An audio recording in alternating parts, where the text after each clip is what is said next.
Pwede ko po bang kasuhan ng taong nakikipag-date sa anak kong minor? Nakilala daw po niya yung lalaki sa isang dating app. Naku, Siguro, Attorney Joey, i-define niya ano yung nakikipag-date. oo, nakikipag-date. Kapagka dating, hindi ko masyadong kung parang silent ang batas dun sa Oo, dating. kung date, kaya nga kung malinaw na dating lang ha, pero Oo.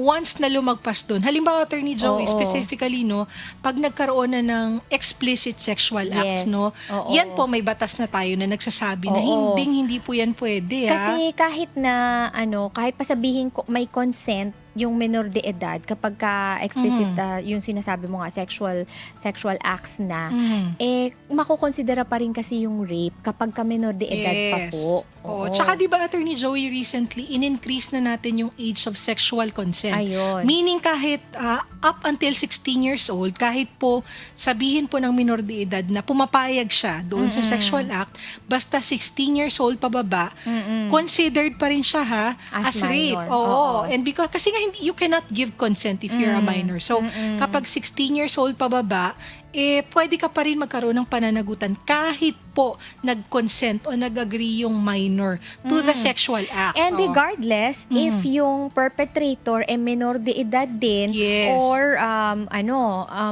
nasa tamang edad na. Yes, Kasi oo. kung sabihin natin legal age na, ayun talaga may pananagutan siya according to kung anong nakalagay sa ating Yes. Kodigo Penal. Oo. Pero kung menor de edad, meron pa rin, 'di ba? Meron Yes. naman tayo sa ibang pagkakataon i-discuss natin. At lagi natin dinidiscuss Oo. dito yung juvenile law Justice natin, and di Welfare ba? Act. Oo. Ang exception lang dun is kapag ang age gap nila ay 3 years tapos nasa isang consensual relationship. So in